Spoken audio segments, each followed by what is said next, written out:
All right, hello. This is a presentation slash lecture about how to give a summary. Before I begin, a lot of the content in this presentation is adapted from another summary lecture that was posted on YouTube a long time ago. That video is extremely long and extremely in-depth. I would highly recommend anyone watching this to also check that video out. But my lecture will be much shorter, and I've changed just a few things based on personal experience and added a few things in. I'll try to link the other lecture in the video description. All right, first an overview about what we will be covering. First, just some misconceptions about the summary, and then background about models of debate. Second is the purpose of the summary, then executing the summary, then some specific preferences people have when it comes to giving the summary, then using language and spinning arguments to try to win more rounds, and then some concluding thoughts. All right. To clear a few things up, I think the biggest issue when people, especially newer debaters, approach the summary is that it's hard to tell what the summary is supposed to do. But once people realize what the summary is intended to accomplish, practicing it and improving at it becomes a lot easier.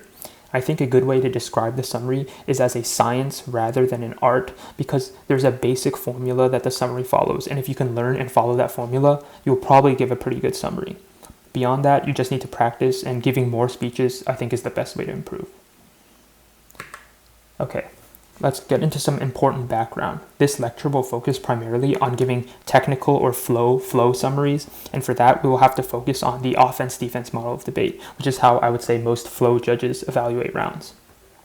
In the offense-defense model, the arguments that you make are either offensive, which is a reason to vote for you, or defensive, which is a reason to not vote for the opposing team.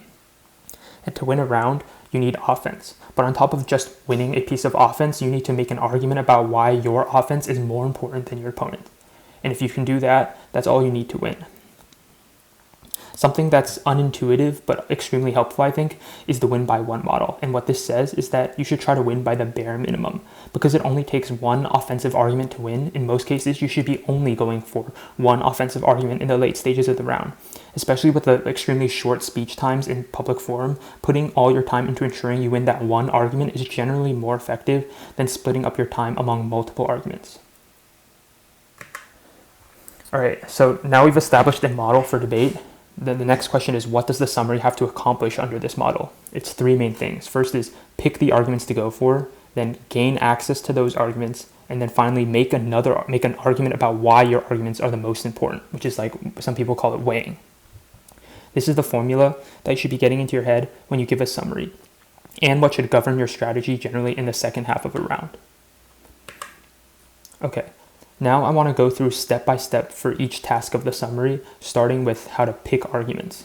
The most basic way to pick arguments is to choose the ones that are undercovered by your opponents, or in other words, easy to access, or ones that have big impacts, in other words, easy to weigh.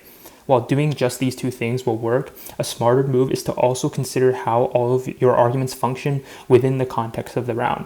As in, does one argument function as defense against your opponent's arguments, or is one of your arguments a prerequisite? In other words, it's the same thing as is an argument easy to weigh, but it's more specific to the round you are debating. If you want to learn more about argument selection, the lecture I mentioned earlier, like at the beginning of this video, goes very in-depth and gives a drill that you can use to practice it. I think that prior to every tournament, you should be thinking about how your arguments interact with other potential arguments, and maybe even write out like some notes or some weighing or like some strategy, some like a strategy document or something like that. For defensive arguments, I think it's a lot simpler. Just pick responses that were either dropped by your opponents or mishandled. Efficiency is going to be the most important, so you just want to pick arguments that you can easily spit out. Okay, after picking arguments, you now have to gain access to them, which consists of two things: frontlining and extending. When you frontline an argument, you have to respond to all responsive responses. I say responsive because many times teams will read responses that only sound responsive. For example, if you have a piece of evidence that's an empiric that says the price of X product is cheaper than the price of Y, and your opponent responds by reading warrants about why X is very expensive, it should not matter unless your opponent's evidence specifically says that like X is more expensive than Y. That's because even if there are logical reasons why X is more expensive, if your empirical evidence concludes at the end of the day that X is less expensive or X is cheaper, that's all that matters. The other summary lecture that I mentioned also goes into this issue a bit more if you're still confused. All right, after frontlining, you now have to extend the argument, which is pretty straightforward. It's just re-explaining the argument. Usually judges will say, like, at the bare minimum, the link and the impact. Okay, final step is making arguments about which arguments are more important, and people like to call this weighing, but I think by just calling it weighing, it gives rise to people making like quote-unquote weighing arguments that aren't actually real weighing. Framing weighing as arguing about which arguments are more important forces you to be comparative. You can't argue that your offense is more important than your opponent's offense without actually addressing what your opponents are saying. And I think that all weighing should directly interact with the other team's arguments. So it should be like extremely comparative. You should be directly comparing what your argument is to what your opponent's argument is. And since there are already a ton of resources on like how to weigh and how to get better at weighing, I won't go into this much further.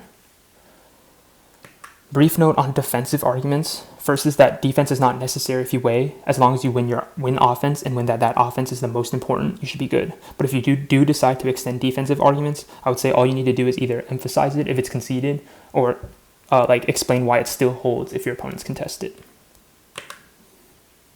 All right, quick recap. The structure of the summary is picking arguments to go for, gaining access to those arguments, and then weighing. So that's the basic formula that you should be following. Okay, this next section of the lecture will go into some specific preferences that people might have when giving a summary. And first, I want to talk about extending.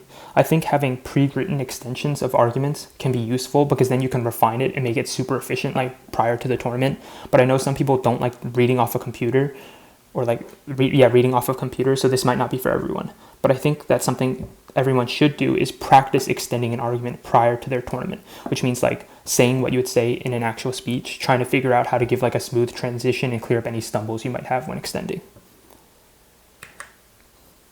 On frontlining, first, ideally you should have prepped front lines and like have a document full of them before the tournament. If not, I guess like you just have to think of them on the spot.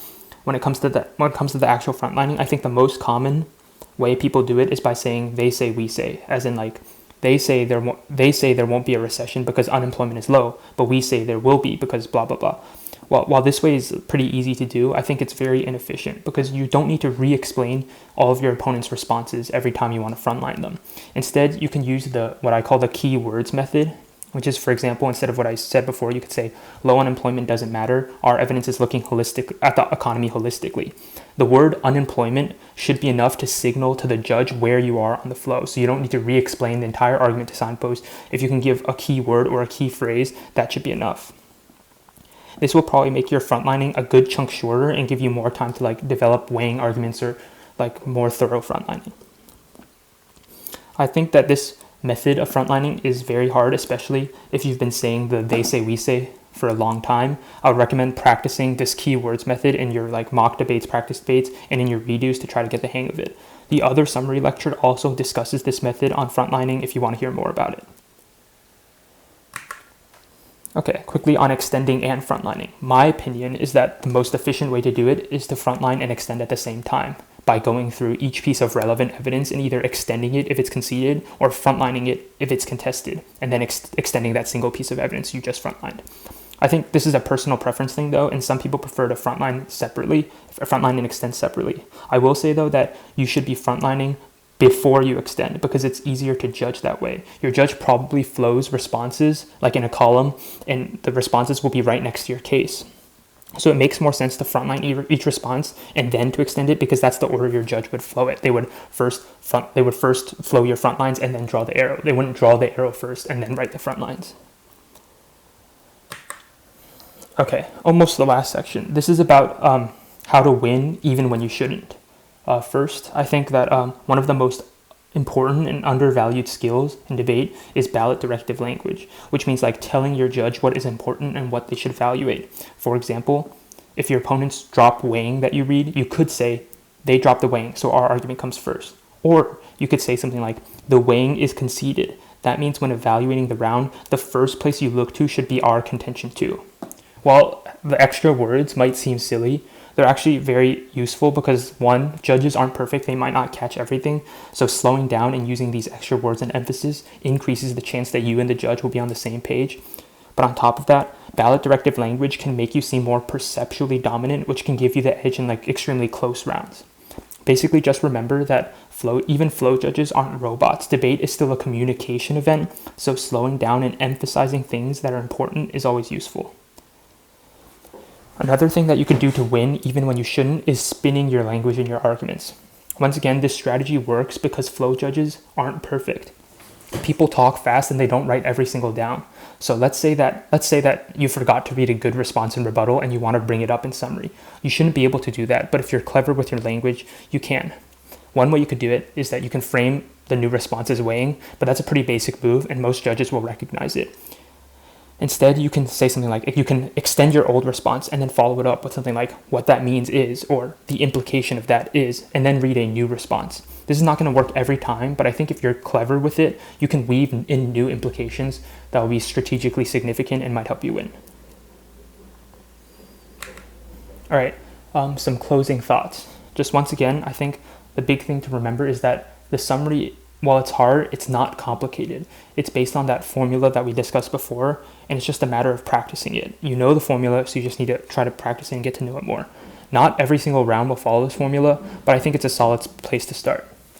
All right, I hope everyone learned something new from this lecture. If you have any questions, feel free to contact me.